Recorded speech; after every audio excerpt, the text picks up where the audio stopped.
दानवीर कर्ण अपने गुरु परशुराम का बहुत सेवा सत्कार करते थे और हमेशा यह ध्यान रखने का प्रयास किया कि उनके गुरु को किसी भी प्रकार की ठेस न लगे, किसी भी प्रकार का कष्ट न हो, वो भी उनके माध्यम से। उनकी सेवा भाव से उनके गुरु परशुराम बहुत खुश रहते थे और उनके गुरु परशुराम का भी यह मानना था कि कर्ण के जैसा तो दूसरा कोई शिष्य नहीं। उस दिन कर्ण के गोद में परशुराम लेटे थे और कर्ण एक बिस्किट ने आकर कर्ण को काट ली, लेकिन वह उस कीट को हटाना नहीं चाह रहे थे। क्यों? क्योंकि गुरु की जो नींद है, गुरु की जो नींद है उसमें विघ्न आएगी और यह विघ्न गुरु को कष्ट पहुंचाएगी। इसलिए कर्ण ने वो दर्द जो कीट के काटने के कारण, रक्तस्राव के कारण हो रहा था, उसको उन्होंने बर्दाश्त किया, परंतु वे भूल गए कि ये ब्राह्मण का गुण नहीं है। गुरु को लिए कर्ण चिंतन में था जब मग्न अचल बैठा, तभी एक बिस्किट कहीं से आसन के नीचे बैठा। वज्रदंष्ट वह लगा कर्ण के, उरु को कुतुर कुतुर खाने, और बनाकर छिद्र मांस में मंद मंद भीतर जाने। कर्ण विकल हो उठा दुष्ट, भौरे पर हाथ धरे कैसे, बिना हिलाए अंग कीट को किसी तरह पकड़े कैसे। पर भीतर उस धसे कीट तक हाथ नहीं जा सकता था, बिना उठाए पांव शत्रु को कर्ण नहीं पा सकता था। किंतु पांव के हिलते ही गुरुवर की नींद उचट जाती। सहम गई यह सोच कर्ण की, भक्ति पूर्ण बिहन छाती। सोचा उसने अतः कीट यह पिए रक्त पीने दूंगा, गुरु की कच्ची नींद तोड़ने का पर पाप नहीं लूंगा। बैठा रहा अचल आसन से कर्ण बहुत मन को मारे, आह निकाले बिना सिनासी सहनशीलता को धारे। किंतु लहू की गर्म धार जो सहसा आन लगी तन में, परशुराम जग परे रक्त को देखे हुए विस्मित मन में। कर्ण झपट कर उठा इंगितों में गुरु से आज्ञा लेकर, बाहर किया कीट को उसने छत में से अंगुली देकर। परशुराम बोले शिव शिव तूने यह की मूर्खता बड़ी, सहता रहा अचन जाने कब से ऐसी वेदना करी। तनिक न जाकर कहा कर्ण ने नहीं अधिक पीड़ा मुझको, महाराज क्या कर सकता है यह छोटा कीड़ा मुझको।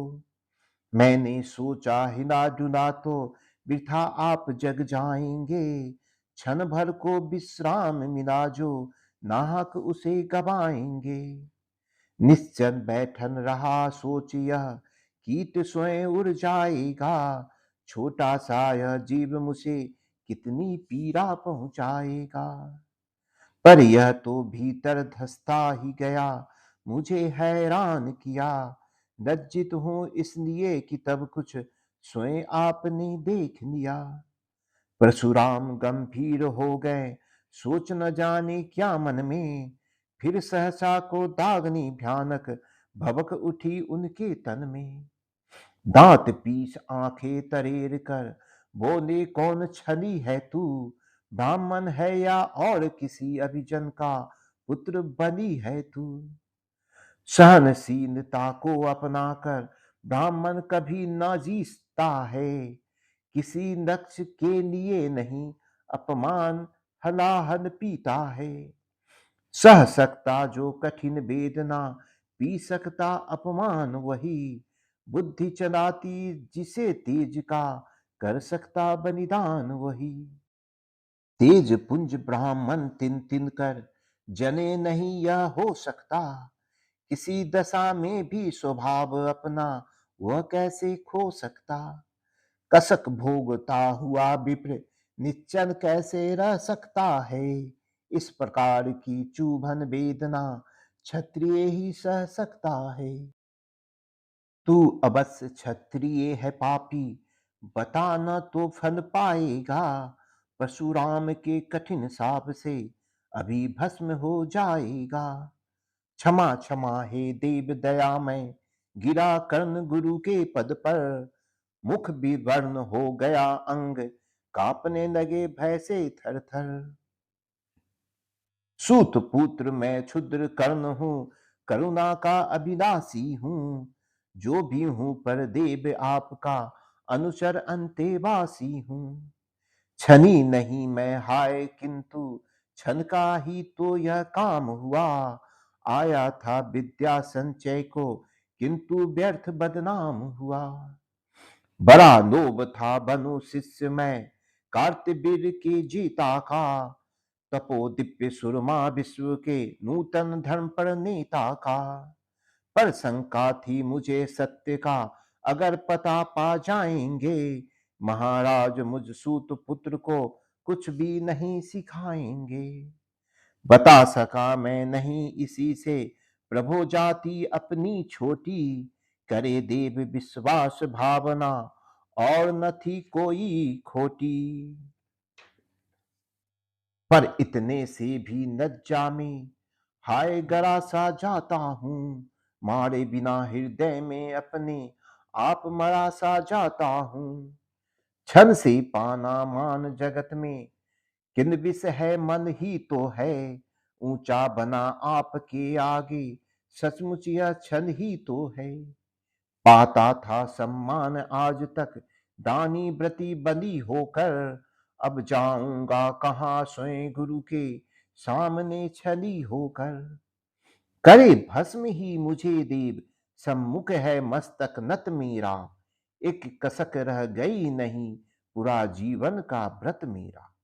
गुरु की कृपा साप से जनकर अभी भस्म हो जाऊंगा, पर मदांत अर्जुन का मस्तक देव कहाँ मैं पाऊंगा। यह तृष्णा यह विजय कामना मुझे छोड़ क्या पाएगी, प्रभु अतृप्त वासना मरे पर भी मुझको भरमाएगी। दुर्योधन की हार देवता कैसे सहन करूंगा मैं, अभय देख अर्जुन को मरकर भी तो रोज मरूंगा मैं। परशुराम का शिष्य कर्ण पर जीवन दान न मांगेगा, बड़ी शांति के साथ चरण को पकड़ प्राण निज त्यागेगा। प्रस्तुत हूं दे शाप किंतु अंतिम सुख तो यह पाने दे, इन्हीं पाद पद्मों के ऊपर मुझको प्राण गंवाने दे।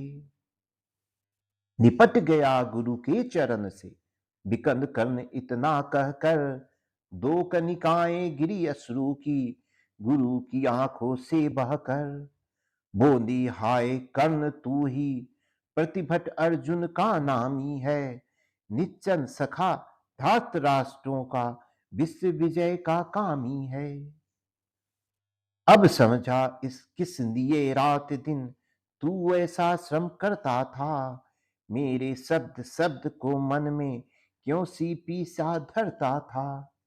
देखे अगणित शिष्य द्रोण को भी करतब कुछ सिखलाया, पर तुझ सा जिज्ञासु आज तक कभी नहीं मैंने पाया। तूने जीत लिया था मुझको निज पवित्रता के बन से, क्या था पता लूटने आया कोई मुझको छन से। किसी और पर नहीं किया वैसा स्नेह मैं करता था, सोने पर भी धनुर्वेद का ज्ञान कान में भरता था। नहीं किया कार्पण्य दिया जो कुछ था मेरे पास रतन, तुझ में निज को सौंप शांत हो अभी अभी प्रमुदित था मन। पापी बोल अभी भी मुख से, तू न सूत रथ चालक है, परशुराम का शिष्य विक्रमी विप्र वंश का बालक है। सूत वंश में मिला सुर सा, कैसे तेज प्रबंध तुझको, किसने लाकर दिया कहाँ से कवच और कुंडल तुझको। सूत सा रखा जिसे उसको, कैसे कठोर हो मारू मैं, जलते हुए क्रोध की ज्वाला लेकिन कहाँ उतारू मैं। पद पर बूंदा कर्ण दिया था जिसको आंखों का पानी, करना होगा ग्रहण उसी को अनन आज है गुरु ज्ञानी। बरसा ये अनन आंखों से, सिर पर उसे संभालूंगा, दंड भोग कर जन कर मुनिसत, छल का पाप छुड़ा लूंगा। परशुराम ने कहा कर्ण तू वेद नहीं मुझको ऐसे, तुझे पता क्या सता रहा है मुझको असमंजस कैसे। पर तूने छल किया दंड उसका अवश्य ही पाएगा, परशुराम का क्रोध भयानक निष्फल कभी न जाएगा। माना दिया था पुत्र इसी से, प्राण दान तो देता हूं, पर अपनी विद्या का अंतिम चरम तेज हर लेता हूं। सिखलाया ब्रह्मास्त्र तुझे जो, काम नहीं हो आएगा, है यह मेरा शाप समय पर उसे भूल तू जाएगा।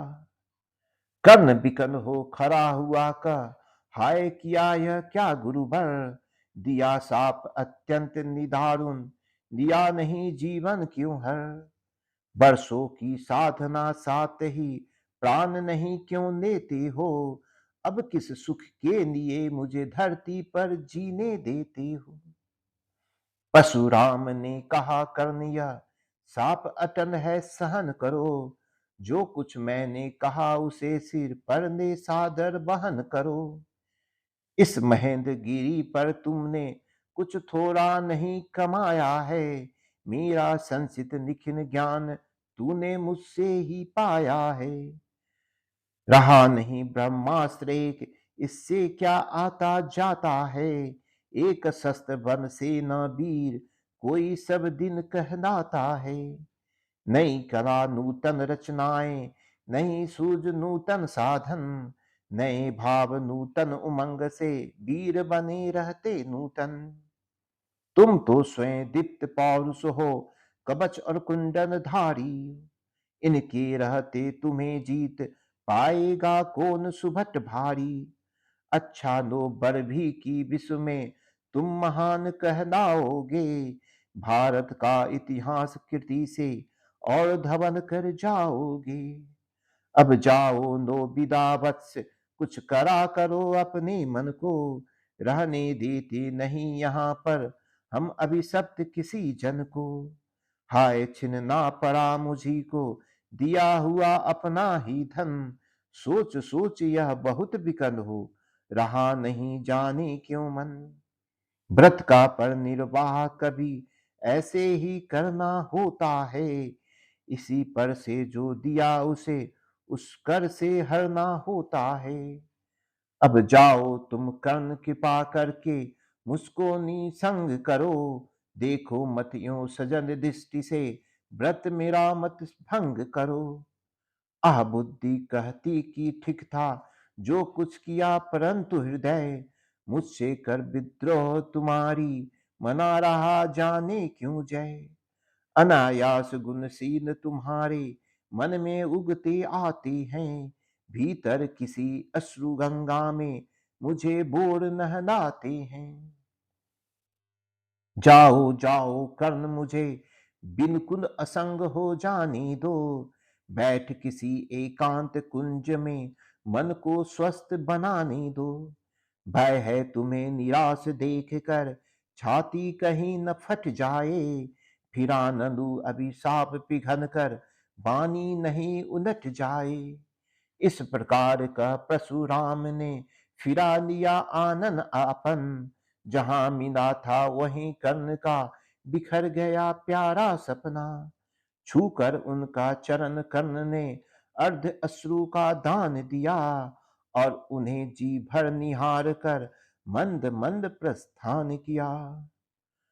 परशुधर के चरण की धूली लेकर, उन्हें अपने हृदय की भक्ति देकर, निराश से बिकन टूटा हुआ सा, किसी गिरी श्रृंग से छूटा हुआ सा, चला खोया हुआ सा कर्ण मन में, कि जैसे चांद चलता हो गहन में। कर्ण और परशुराम की ये वार्तालाप और ये घटना बड़ी वेदना वाली है, बड़ी दर्द।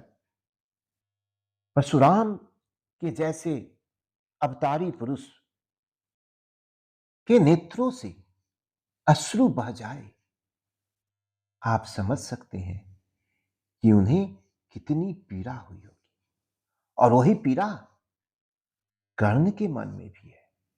दोनों तरफ पीड़ा है, लेकिन परिस्थितियां घटना को कैसे घटित करती है और जो भविष्य की नींद रखती है, उसके ऊपर किसी का भी अधिकार नहीं होता। इन वेदनाओं को हिंदी साहित्य में शब्दों के माध्यम से रामधारी सिंह दिनकर ने जो प्रस्तुत किया, तभी तो वे हमारे राष्ट्र कवि हैं। उन्हें सत सत नमन।